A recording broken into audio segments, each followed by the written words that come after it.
کرو۔ میاں بیوی کی لڑائی شیطان کو سب سے زیادہ پسند ہے۔ شیطان کچہری لگاتا ہے اور شیطانوں سے پوچھتا ہے کیا کر کے آئے ہو، تو وہ کوئی کہتا ہے میں نے زنا کرایا، کوئی کہتا ہے چوری کرائی، کوئی کہتا ہے شراب پلائی، کوئی کہتا ہے نماز نہیں پڑھنے دی، کوئی کہتا ہے روزہ نہیں رکھنے دیا۔ تو ہر گناہ پہ کہتا ہے یہ تو بہت چھوٹا ہے، یہ تو کوئی نہیں ہے، یہ تو کچھ نہیں، یہ تو کچھ نہیں۔ ایک شیطان پیچھے سے بولتا ہے کہ حضور میں نے میاں بیوی کو لڑایا، تو کہتا ہے شاباش تو اصل کام کر کے آیا ہے۔ پھر اس کو بلاتا ہے، گلے لگاتا ہے، اپنے پاس بٹھاتا ہے اور کہتا ہے کہ اصل کام اس نے کیا ہے، میاں بیوی کو لڑایا ہے، یہ نسلیں برباد ہوں گی، نسلیں برباد ہوں گی۔ اور میاں بیوی کا لڑ کے صلح کرنا اللہ کو ایسا پسند ہے، وَإِن تَعْفُوا وَتَصْفَحُوا وَتَغْفِرُوا فَإِنَّ اللَّهَ غَفُورٌ رَحِيمٌ۔ یہ میاں بیوی کے بارے میں اللہ کہہ رہا ہے اگر تم لڑ پڑے ہو، صلح کر لو، صفائی کر لو، محبت کر لو، تو اس تمہاری صلح پر میں تمہارے پچھلے سارے گناہ معاف کر دوں گا۔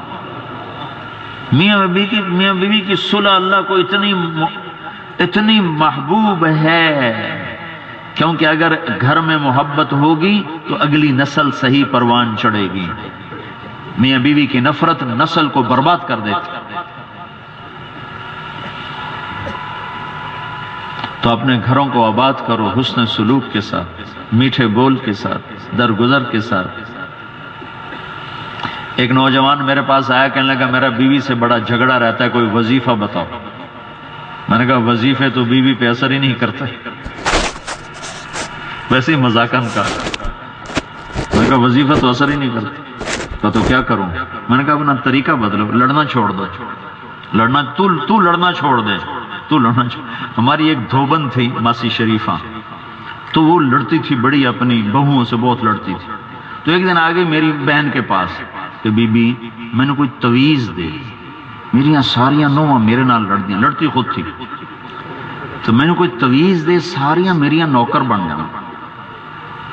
تو میری بہن کو بھی پتا تھا کہ لڑدی تو آپ ہے، تو اس نے ایک نا کاغذ پہ لکھا، الٹی سیدھی لکیریں لگا کے بنایا ایسے گول کر کے، کماسی شریفہ جس ویلے تیری لڑائی ہوئے اے تویز تو دنداں دے ہیٹھ رکھ لینا، انج کر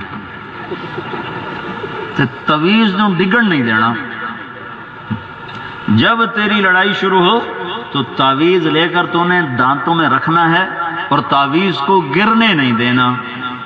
اس کو چپ کروا رہی تھی نا، ساری لڑائی تو اس کے زبان کی وجہ سے تھی، کہ تو نے تعویذ گرنے نہیں دینا تو ساری تیری نوکر بن جائیں گی۔ ایک ہفتے کے بعد وہ آئی، بی بی تو منو او تعویذ دیتا ہے، ساریاں میریاں نوکر بن گئیاں، کیوں؟ چپ جو کر گئے۔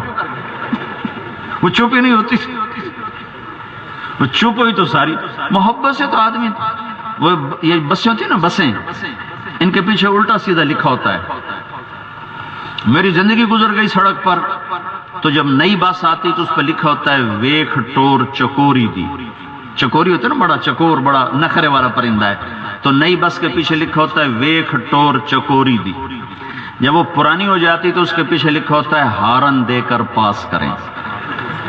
زیادہ پرانی ہو جائے تو لکھا ہوتا ہے یا پاس کر یا برداشت کر، اور زیادہ پرانی ہو تو اس کے پیچھے لکھا ہوتا ہے نہ چھیڑ ملنگانو۔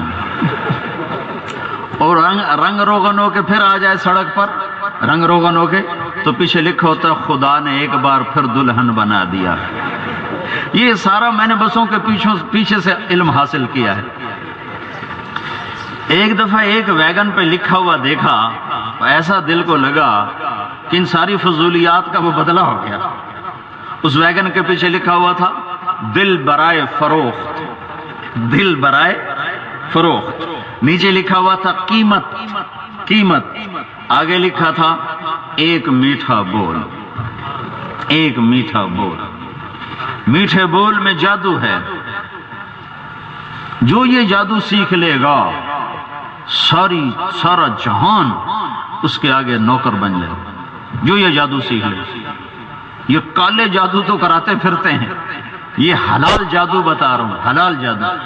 جادو کرنے والا بھی مردود ہو جاتا ہے، کروانے والا بھی مردود ہو جاتا ہے، اور یہ حلال جادو بتا رہا ہوں کہ زبان کا بول میٹھا کر لو، سارے تابع ہو جائیں۔ میں نے کہا تم ایسا کرو، تم ماسی شریفہ کی لڑائی ختم ہو گئی، 85 میں بیچاری فوت ہوئی، بڑی ہماری اچھی دھوبن تھی وہ۔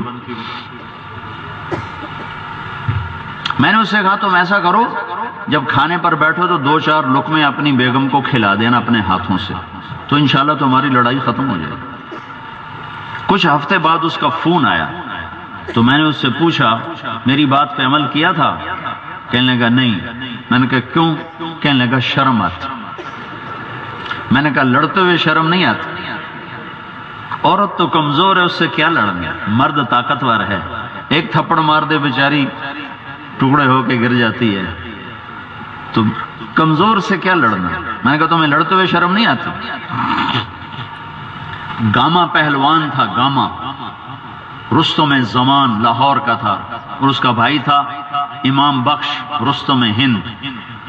تو گامے نے ساری دنیا کا ٹائٹل جیتا تھا، تو اس کو بازار میں ایک دکاندار نے گلاس اٹھا کے مارا جو یہاں لگا، وہ خون نکل آیا، تو اس نے پگڑی کھول کے وہاں لپیٹ کے اور آگے چل دیا۔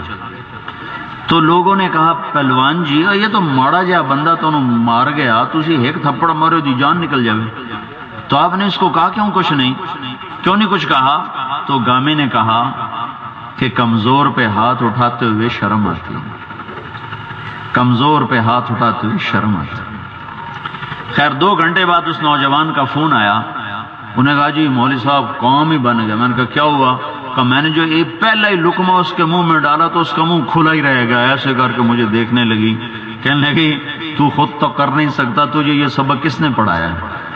میں نے کہا مجھے مولوی طارق جمیل نے پڑھایا۔ تو اس نے اسی وقت میرے لیے دعا کی کہ اللہ مولوی طارق جمیل اور اس کی اولاد کا بھلا کرے جس نے تمہیں انسان بنایا۔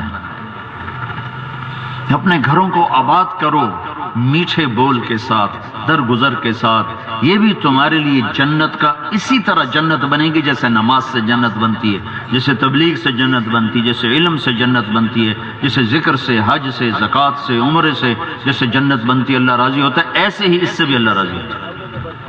نیت کرتے ہو سارے بھائی؟ ہر مہینے 3 دن اللہ کے راستے میں لگا لیا کرو، انشاءاللہ بہت فائدہ ہوگا۔ اس کی بھی نیت کر لو، ہر مہینے 3 دن لگاؤ گے نا انشاءاللہ، تو انشاءاللہ اس سے آپ کی پوری زندگی میں انقلاب آ جائے گا۔ جنید جمشید کی میری پہلی ملاقات ہوئی تو میں نے اس سے یہ کہا تم 3 دن لگایا کرو، تو اس کا سوال یہ تھا کہ میں تو ناچتا ہوں، گاتا ہوں، میں کیسے تبلیغ کروں؟ میں نے کہا تم شروع کرو، انشاءاللہ یہ دوائی ہے، اللہ صحت دے گا، دوائی ہے۔ 6 سال کے اندر اندر اس کے گانے بھی چھوٹ گئے، ناچنا بھی چھوٹ گیا، اس کے 4 مہینے لگ گئے، مجھ سے بڑی اس کی داڑھی ہے، وہ ساری دنیا میں تبلیغ کرتا پھرتا ہے، اللہ کا پیغام پہنچاتا پھرتا ہے۔ یہ تم ہر مہینے 3 دن کی نیت کر لو تو انشاءاللہ اللہ پوری زندگی بدل دے گا۔ نیت کرتے ہو سارے؟ درود شریف پڑھو۔ اللہم لک الحمد کما انت اہلہ فصل علی محمد کما انت اہلہ وافعل بنا ما انت اہلہ انک اہل التقوی و اہل المغفرہ ربنا آتنا فی الدنیا حسنہ وفی الآخرۃ حسنۃ وقنا عذاب النار۔ یا اللہ تیرے ماننے والوں کا بہت بڑا مجمع حاضر خدمت ہے، کھڑے ہوئے ہیں، بیٹھے ہوئے ہیں، اکثر جوان ہیں، سورج کی شدت اور دھوپ ہے، تیرے دربار میں توبہ کرتے ہیں، معافی مانگتے ہیں، ہماری توبہ قبول فرما، ہماری معافی قبول فرما۔ سفید بالوں والے بھی ہیں، معذور بوڑھے بھی ہیں، اور جوان نیک متقی بھی ہیں، گنہگار بھی ہیں، ہم پر اپنی نظر کرم فرما، نظر عنایت فرما۔ جن گناہوں کی وجہ سے تو روٹھ ناراض ہو گیا ہے وہ ہمارے گناہ معاف فرما دے، ہمیں اپنا بنا اور تو ہمارا بن جا۔ یا اللہ اس پورے علاقے میں قتل و غارت کی فضا ہے، قبائلی دشمنیاں ہیں، یا اللہ اپنا فضل فرما دے۔ عرب بھی آپس میں لڑتے تھے، تو نے اپنے محبوب کے طفیل ان کو آپس میں شیر و شکر کر دیا اور انہیں بھائی بھائی بنا دیا۔ یا اللہ تو اسی فضل و احسان کے طفیل اس پورے علاقے میں یہ قبائلی لڑائیاں ختم فرما دے، یہ قتل و غارت کی فضا ختم فرما دے، آپس میں الفت و محبت پیدا فرما دے، راستوں کو پرامن بنا دے۔ جو ہمارے بھائی غفلت سے ان دشمنیوں کا شکار ہو گئے، یا اللہ انہیں پتہ